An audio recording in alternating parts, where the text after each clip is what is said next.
Assalamualaikum warahmatullahi wabarakatuh. Bersama saya Tra dalam Basyiroh, Bincang Asik Siroh, Bincang Siroh ala Mama dengan asyik dan santai. Apa kabar Mama pencinta Siroh Indonesia? Alhamdulillah kita bertemu kembali kali ini di episode ke-7 Basyiroh yang akan membahas lebih mendalam tentang tema yang kita bahas minggu lalu dalam Ibroh, yaitu agama-agama di wilayah Jazirah Arab ya, sebelum datangnya cahaya Islam. Alhamdulillah, hari ini saya ditemani oleh teman-teman saya atau adik-adik saya ya dari Indonesia Sirah Institute. Mereka adalah Kak Nilda dan Kak Arin. Assalamualaikum Kak Nilda dan Kak Arin. Apa kabar? Dan kakak kecil. Siapa ini kakak kecil? Namanya siapa? Kakak Safa dan Kakak Safa. Nah, Kak Nilda dan Kak Arin ini adalah juga anggota Indonesia Sirah Institute. Udah berapa lama Kak Nilda ikutan Indonesia Sirah Institute? Kalau Nilda mahasiswa baru nih Bu. Mahasiswa baru ya?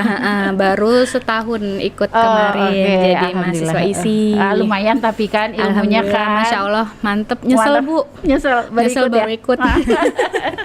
Terus sehari-hari apa kegiatannya Mbak? Sehari-hari saat ini menjadi ibu rumah tangga, kemudian ini mahasiswa isi. Oh iya, tapi saya dengar juga kan katanya juga ini apoteker. Oh iya, betul Bu. Cuman baru istirahat dulu. Iya, lagi cuti ya? Istirahat dulu. Oke, nah itulah Kak Nilda. Kak Arin udah berapa lama ikut isi ya? Alhamdulillah saya sejak awal isi dimulai sudah ikut. Oh, Masya Allah. Berarti ini ya. Berarti apa namanya, orang awalun ya? Awalun, alhamdulillah benar. Terus kegiatannya sehari-hari apa Kak Arin? Sekarang alhamdulillah saya ibu rumah tangga dengan 3 orang putra-putri. Anak saya yang pertama. Masya Allah, kakak sama ya. Pernah ikut kelas isi juga bareng. Oh iya ya. Betul. Malah kan udah hafal nasab Nabi Muhammad SAW ya, kakak Safa ya. Udah hafal kan? Hebat kan? Tapi apa namanya, saya dengar juga ini ya translator ya Kak Arin ya. Oh yes, freelance aja. Freelance, Masya Allah. Nah ya itulah mama pencinta Sirah Indonesia. Sekali lagi tipikal dari anggota Indonesia Sirah Institute ya. Nah kali ini tamu-tamu saya adalah tamu-tamu muda ya. Nah sebetulnya mereka seumuran anak saya sih, tapi saya panggil adik-adik aja. Yuk ibu-ibu sekalian, mama sekalian yang belum subscribe, jangan lupa di subscribe ya, like dan komen. Nanti setelah itu disebar kepada teman-teman yang lain ya, supaya manfaat channel kita ini. Kita mulai aja ya, kita ngobrol-ngobrol nih Mbak Kak Nilda sama Kak Arin. Ya. Kak Nilda sama Kak Arin kan kemarin udah baca bareng ya, tentang agama-agama di sekitar Jazirah Arab sebelum datangnya cahaya Islam. Juga di episode sebelumnya, episode ke-6 ya, kita kan tahu bahwa Nabi Ibrahim beserta keluarganya adalah mereka yang menanamkan atau membangun fondasi ya tauhid ya, bahwa hanya percaya kepada Allah Subhanahu wa taala, hanya pada satu Tuhan yaitu Allah Subhanahu wa taala. Tapi seperti kita ketahui juga, begitu mendekati Islam hadir, itu kan di Mekah khususnya ya, begitu banyak patung-patung berhala ya. Nah itu kan dua hal yang sangat berseberangan, yang satu tauhid, yang satu musyrik gitu, menduakan Allah gitu. Itu gimana? Mungkin Kak Nilda bisa menjelaskan gimana bisa proses itu terjadi? Ya, ini Nilda juga dapat hasil belajar di isi nih Bu, sama nonton Ibroh. Yang belum nonton jangan lupa nonton ya. Jangan lupa nonton. Pesan dari ibu muda. Iya benar. Jadi kan awalnya ini dibawa sama Nabi Ibrahim ya Bu, sama Nabi Ibrahim alaihissalam. Beliau ini sebagai penghuni pertama Mekah. Penghuni pertama Mekah, pembawa agama tauhid pertama saat itu di sana. Namun kan jarak dari Nabi Ibrahim ke Nabi Muhammad itu berabad-abad jauhnya Bu. Dari Nabi Isa aja ke Nabi Muhammad itu 600 tahun. Bisa dibayangin kan, dari Nabi Muhammad ke Nabi Ibrahim tuh jaraknya jauh sekali. Nah, karena jarak waktu yang amat jauh ini Bu menyebabkan sifat manusia tadi lupa, lalai, maka syariatnya Nabi Ibrahim pelan-pelan mulai terkikis gitu, mulai tercampur lah istilahnya gitu. Tapi walaupun banyak yang lalai saat itu, terus syariat Nabi Ibrahim sudah banyak termanipulasi, masih ada yang berpegang teguh pada syariat Nabi Ibrahim ini walaupun sedikit ya hitungannya gitu. Nah itu kondisinya gimana ya? Sementara sudah mulai banyak yang melalaikan ajaran Nabi Ibrahim, tapi masih juga ada segelintir atau beberapa yang masih tetap gitu terhadap ketakwaannya gitu ya terhadap Allah ya, mengikuti agama Nabi Ibrahim itu. Jadi kondisinya kayak apa itu dulu ya? Jadi di tengah-tengah orang-orang yang banyak melalaikan itu masih ada beberapa orang putra yang menjalankan syariat Nabi Ibrahim. Mereka bertauhid, mereka tidak menyembah berhala, tidak menyekutukan Allah, itu pertama. Ada juga orang-orang yang melaksanakan sholat, walaupun sholatnya ya tidak seperti yang kita lakukan sekarang ya dari Nabi Muhammad. Mereka sholat yang secara yang mereka tahu. Lalu juga ibadah haji, mereka tetap berhaji seperti tawaf, wukuf, kurban dan sebagainya. Nah itu orang-orang yang menjalankan syariat-syariat itu masih ada. Tapi yang seperti tadi dijelaskan Kanilda ya, banyak orang yang lalai, banyak orang yang mulai memanipulasi syariat-syariat itu, menambah-nambahkan peraturan yang mengada-ngada lah istilahnya. Seperti misalnya dalam ibadah haji, orang-orang Mekah itu merasa saya tinggal di tanah suci, saya nggak mau wukuf di Arafah di luar Mekah. Mereka maunya wukufnya di kota Mekah saja. Seperti itu tuh ada. Padahal ajarannya udah jelas di wukufnya kan ke Arafah gitu, tapi mereka merasa sombong gitu ya. Jadi nggak ngikutin. Jadi mereka membuat-buat lah peraturan-peraturan baru gitu ya kan. Iya, sama ini ya Kak. Kondisi ekonomi sosial itu juga mempengaruhi syariat mereka ya saat itu. Betul. Gimana itu? Kayak ketika ingin haji, jadi penduduk di luar Mekah itu wajib memakai pakaian yang dari Mekah, harus itu dari Mekah. Aturan yang ditetapkan oleh penguasa Mekah saat itu yang baru mereka ciptakan, yang seolah-olah itu dari Nabi Ibrahim. Jadi di luar penduduk Mekah wajib memakai baju untuk haji saat itu, belinya harus dari Mekah. Saat itu namanya humus ya Kak. Jadi harus beli dari Mekah. Namun harga yang ditetapkan tinggi sekali gitu. Jadi nggak sedikit juga yang nggak bisa ngebelinya. Karena nggak bisa beli, maka mereka harus bertawaf dalam keadaan tanpa busana yang untuk laki-laki. Jadi tetap tidak boleh pakai baju yang mereka punya. Kalau nggak bisa beli ya udah nggak pakai baju gitu. Innalillahi banget ya Allah. Itu untuk laki-laki. Kalau yang perempuan harus pakai pakaian rumah mereka kayak gitu. Itu kan keadaan yang sangat dibuat-buat ya Bu, yang tidak ada dari Nabi kita, Nabi Ibrahim gitu. Masya Allah. Jadi ya kalau saya lihat kan ini orang-orang yang memanipulasi agama ya, mengatakan itu atas dasar agama gitu, padahal tujuan mereka adalah mendapatkan uang. Betul, gitu. Seperti kita ketahui kan masyarakat Arab atau masyarakat Mekah khususnya pada saat itu kan memang nilainya merasa bernilai jika hartanya banyak. Betul. Ya dia mereka cari-cari cara lah supaya dapat uang gitu ya, dengan mengadakan aturan-aturan yang disisipkan ke ibadah-ibadah gitu. Astagfirullahaladzim. Nah, kembali ke banyaknya berhala tadi ya. Kan kita ketahui dari zamannya Nabi Ibrahim nggak ada. Kemudian tiba-tiba ada sampai bahkan mendekati hampir datangnya Islam. Itu kan masih banyak sekali berhala. Yaitu awal mulanya berhala itu bisa masuk itu gimana? Ada yang bisa menceritakan nggak itu? Jadi kalau sesuatu itu pasti ada pencetusnya ya Bu ya. Hal baik nih tauhid dicetuskan oleh Nabi Ibrahim. Ternyata hal yang menyimpang pun ada pencetusnya. Saat itu Mekah kondisinya itu dipimpin oleh Bani Khuza'ah Bu. Dikuasai oleh Bani Khuza'ah daerah Hijaz ya Bu. Kalau sekarang kan kita bilangnya Mekah. Ya, itu kan yang kita bahas juga kemarin di episode 6 bahwa wilayah Hijaz itu memang dipimpin atau dikuasai oleh beberapa bani. Salah satunya Bani Khuza'ah ini cukup lama nih Bu. Bani Khuza'ahnya kurang lebih 300 tahun, ada yang Iya, bilang 500 sampai tahun. kemudian kan diambil alih oleh Kusoi. Iya kan? Nah, sebelum itu oleh Bani Khuza'ah ini. Nah, pemimpinnya saat itu Salah satu pemimpinnya salah ya. satunya bernamanya Amru bin Luhai. Nah, saat itu Amru bin Luhai sedang pergi nih ke negeri Syam. Ketika di negeri Syam itu dia melihat ada salah satu kabilah di Syam itu melakukan penyembahan berhala. Amru bin Luhai ini berpikir, oh negeri Syam ini kan negeri tempat turunnya risalah para nabi ya, banyak turunnya kitab kan turun situ, itu negeri yang diberkahi gitu ya Bu. Iya.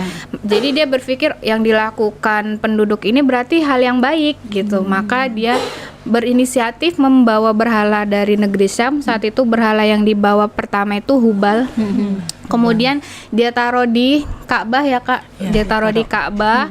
Kemudian dia memerintahkan penduduknya saat itu untuk melakukan penyembahan terhadap berhala tersebut. Karena Amru bin Luhai ini terkenal sebagai pemimpin yang baik saat itu, pemimpin yang bijaksana menurut penduduknya, maka apa yang dikatakan Kalau nggak salah di Ibroh kemarin itu justru masyarakatnya tuh menganggap dia orang yang soleh. ya, Ya kan? dianggap Disebutnya tuh soleh, sebagai orang yang soleh. Dicontoh, dermawan, teladan iya, gitu ya. menjadi teladan Teladan. banget gitu. Jadi apa yang diperintahkan pemimpinnya saat itu ya penduduknya ikut aja tanpa bersikap kritis gitu. Padahal kan sesuatu yang baik itu belum tentu benar menurut Allah Benar gitu. banget, benar banget. Jadi situ bahayanya ya Bu ya. Iya, iya, iya, iya. Ya, jadi bisa digaris bawahi nih di sini bicara masalah pemimpin ya. Bahwa sebagai pemimpin pertama, ketika kita memiliki posisi, ya kan? Ketika kita memiliki posisi yang baik sebagai pemimpin, kemudian dipercaya dan orang tuh memuliakan dia gitu ya. Ya, dia harus hati-hati karena dia akan menjadi contoh. Benar. Ya. Iya.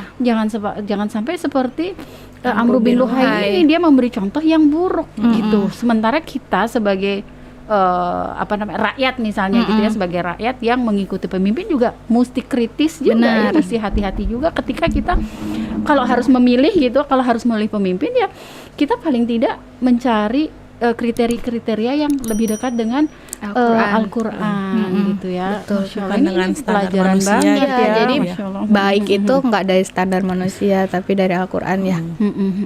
Nah, selain agama yang dibawa pakai tanda kutip ya oleh Amru bin Luhai ya, yaitu membawa berhala-berhala kemudian menjadi sesembahan mereka yang baru gitu ya. Kalau nggak salah kan banyak agama-agama yang lain ya.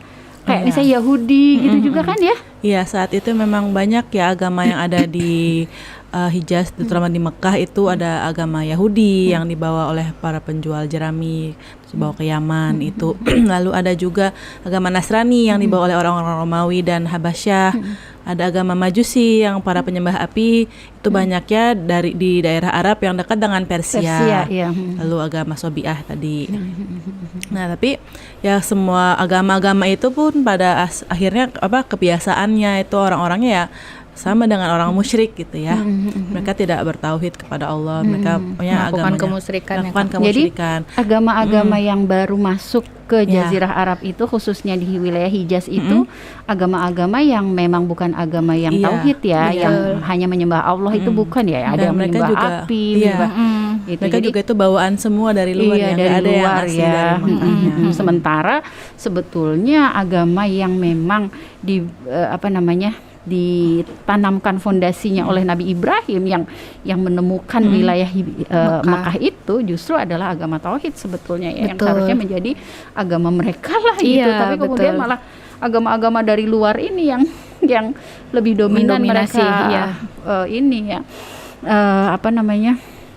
percayai. Terus keberagaman, berarti kan banyak agama-agama itu ya, Iya, jadi betul. beragam lah gitu agama di sana, dan keberagaman ini kan terbawa terus ya, maksudnya kondisinya ini tetap gitu hingga hampir Panjang. datangnya Islam ya. Iya, Keberagaman betul. itu, kondisi itu tuh masih ada terus hingga hampir datangnya Islam ya. Iya, betul. Jadi keberagaman agama itu tuh berlangsung cukup lama ya, sampai Islam datang itu, Islam turun tuh di saat keadaan agama tuh sangat heterogen. Ya betul. Jadi memang sejak awal Islam itu sudah dilengkapi dengan perangkat untuk menghadapi agama yang beragam dan para penentang agama. Jadi seperti misalnya misalnya ada ayat la ikraha fiddin gitu, Islam tidak memaksakan agama pada orang lain. Kita mendakwahkan iya, kita menyebarkan kebaikan iya, tapi kita tidak memaksakan kepada Iya, orang lain. iya. Di lain hal juga ada ayat dalam Al-Kafirun, lakum dinukum waliyadin. Iya. Jadi kita bertoleransi tapi tidak kebablasan. Iya, gitu. Jadi iya. ada batasan akidah ya, terutama dalam akidah ya Putra Iya, ya. iya, Ada batasan-batasan dalam toleransi.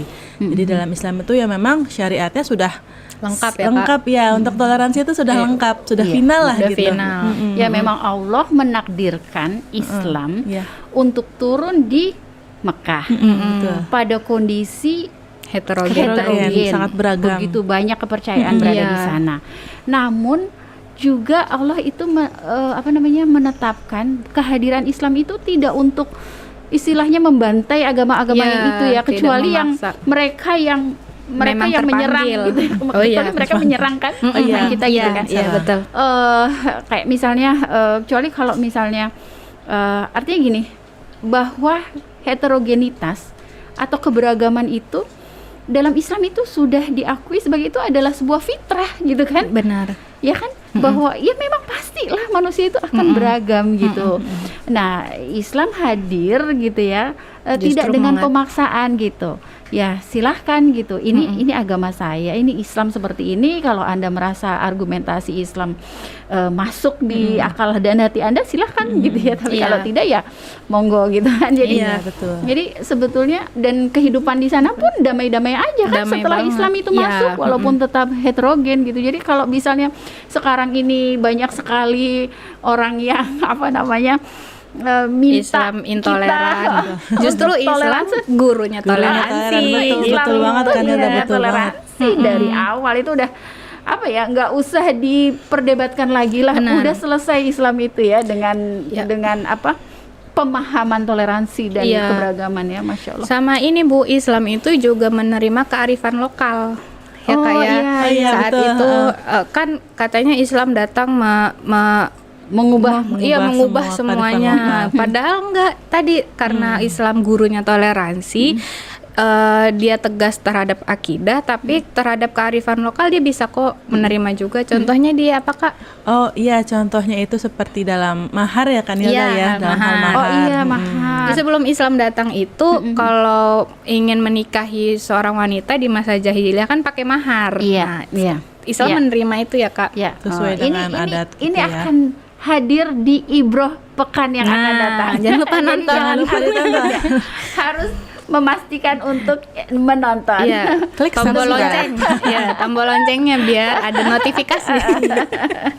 Iya, iya nanti dibahas itu tentang mahar, betul. Iya. Bahwa ada berbagai jenis perkawinan dalam budaya jahiliyah ketika itu, dan salah satunya adalah yang menikah dengan membawa mahar. Iya. Oh, jadi Islam mengadopsi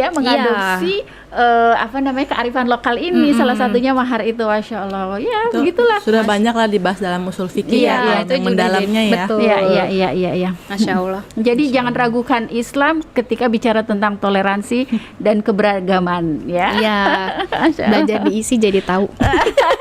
Masya Allah. Oke, bicara kembali ya tentang agamanya Nabi Ibrahim ya. Iya. Yang sudah berabad-abad gitu, berarti kan beratus-ratus tahun ya, atau bahkan mungkin ribuan tahun ya, bisa, Bu. sampai hadirnya agama Islam ya. Nah, tapi sampai sejauh itu tuh masih ada nggak orang-orang yang tetap istiqomah terhadap tauhid gitu, agama yang diajarkan oleh Nabi Ibrahim? Ada ya kan Hilda ya, masih ada Putra orang-orang yang seperti itu. Salah satunya itu misalnya yang saya beri kasih contoh dengan seorang sahabat yang bernama Abu Dzar Al-Ghifari. Beliau itu berasal dari kota Ghifar di dekat Madinah. Nah, beliau ini sebelum Islam datang itu tidak menyekutukan Allah, tidak menyembah berhala. Beliau berusaha melakukan sholat yang beliau tahu, tapi tidak menghadap kiblat manapun. Jadi ya yang beliau tahu aja gitu. Lalu begitu mendengar kabar ada seorang nabi yang turun, yang hadir di Makkah, yang langsung beliau cari tahu, kirim orang, lalu beliau sendiri datang ke Makkah menemui Nabi Muhammad gitu ya. Benar-benar semangat gitu mencari Nabi Muhammad, dan alhamdulillah langsung masuk Islam ya. Iya, betul. Dan sampai mendeklarasikan Islamnya di Ka'bah gitu, walaupun saat itu masih banyak orang musyrik yang menentang ya. Seperti Belum itu. banyak yang mendeklarasikan ya Kak. Belum banyak yang berani kan. Berani. Jadi ya itu Allah membimbing beliau ya karena Iya. beliau menjaga ya, beliau menjaga Allah menjaga. di dalam hatinya gitu, tidak menduakan Allah. Maka Allah memberikan Menuntun. kesempatan beliau untuk mengenal Rasulullah dan benar-benar mendapatkan hidayah Islam ya. Iya, Masya Allah. Jadi gitu, Alhamdulillah ya. semacam hadiah ya. Ada lagi nggak? Ada ya Kak. Kisah Ada contoh lain ada Putra. Kalau tadi Abu Dzar Al-Ghifari kan beliau sempat bertemu dan masuk Islam dengan Rasulullah ya. Pada zaman sebelum Islam itu ada seorang yang bernama Zaid bin Amr bin Nufail. Beliau adalah ayah dari sahabat Sa'id bin Zaid ya. Beliau itu orangnya benar-benar apa ya? Tidak menyembah berhala, beliau bertauhid dan beliau itu benar-benar ingin sekali mencari agama Nabi Ibrahim, bagaimana cara beribadah sesuai dengan agama Nabi Ibrahim, sampai mencari ke Syam, sampai bertemu dengan orang pendeta Yahudi, pendeta Nasrani, nanti katanya akan turun di Mekah itu seorang nabi. Dan beliau tunggu itu bagaimana sampai apa ya? Sampai beliau berdoa kepada Allah, ya Allah, aku ingin beribadah kepadamu, hanya seperti ini saya taunya, jadi saya beribadah seperti ini gitu ya.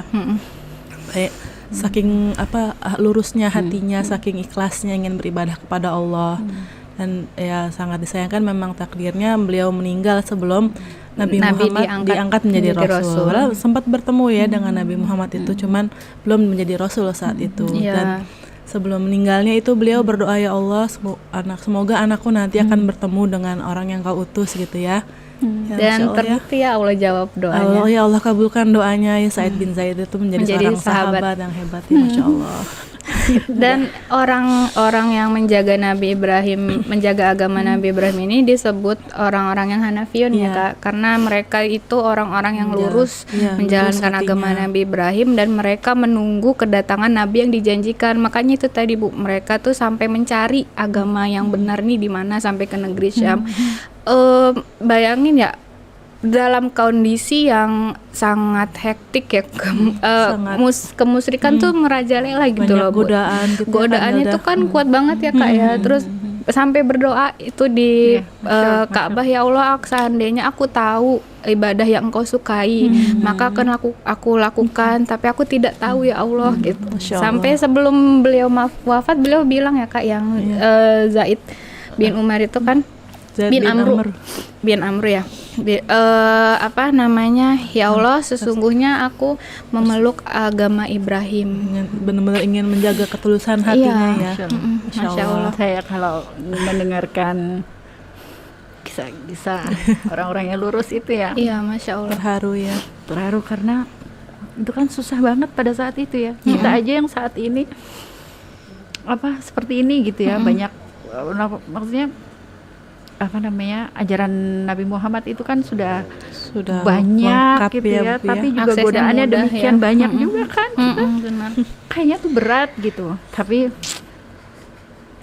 Masya Allah beliau begitu kuat ya, dan bertahan. Sayangnya tidak sempat memeluk agama Islam, tapi tentunya sudah menjadi nilai sendiri di hadapan Allah karena beliau sudah bersaksi bahwa dia memegang agama Nabi Ibrahim dan doa-doanya terhadap putra-putranya yang kemudian menjadi sahabat Nabi Ibrahim, sahabat Nabi Muhammad yang setia dan dekat ya, Masya Allah.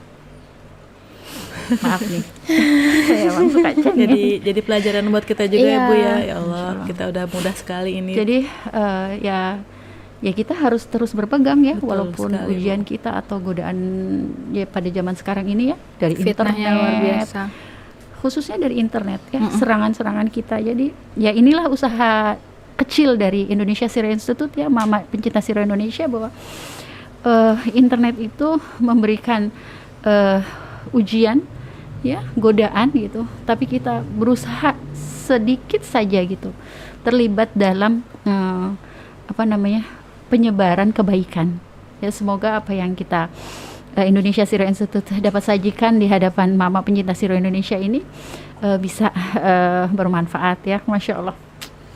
Jadi percakapan kita hari ini banget nih Kak Arin dan Kak Nilda, walaupun mereka muda-muda ya, bisa memberikan inspirasi-inspirasi ya dari ilmu-ilmu yang telah mereka pelajari, udah bisa sebarkan atau berbagi dengan kita. Mudah-mudahan jadi amal jariah ya, Bu. Amin, Kak ya Nilda Allah, sama Kak, amin. Kak Arin. Ya, demikianlah mama pencinta sirah Indonesia. Kalau saya boleh menyimpulkan dari apa-apa yang disampaikan oleh Kak Nilda dan Kak Arin ya, bahwa agama-agama yang hadir atau yang ada di Jazirah Arab, khususnya di wilayah Hijaz, lebih khusus lagi di Mekah ya, itu datangnya dari luar ya, lebih banyak yang dari luar yang justru tidak membawa nilai-nilai ketauhidan ya. Dan kemudian dari kisah Amr bin As tadi yang disampaikan oleh afwan mohon maaf, Amr bin Luhai yang disampaikan oleh tadi Kanilda dan Karin juga ya, bahwa beliau itu seorang pemimpin yang disegani, yang dinilai soleh oleh rakyatnya gitu, tapi justru membawa kesesatan ya. Nah, sekali lagi ya, bagi seorang pemimpin kita mesti hati-hati ketika kekuasaan itu ada di tangan kita. Kewajiban kita juga untuk membawa kebahagiaan yang membawa kebaikan yang harus dicontoh oleh rakyat yang mengikuti kita ya. Dan bagi kita sebagai rakyat ya, kita harus hati-hati ketika kita boleh memilih pemimpin. Kita pastikan bahwa pemimpin yang kita pilih adalah pemimpin yang amanah dan bisa mengikuti apa-apa yang disyariatkan oleh Allah Subhanahu wa taala ya. Kemudian masalah toleransi dan keberagaman itu sudah selesai bagi Islam, karena kita sudah mempraktekannya sejak hadirnya ya di Mekah, dan dicontohkan dengan baik oleh Rasulullah SAW kepada sahabat-sahabatnya, dan tentunya sampai ke kita. Dan juga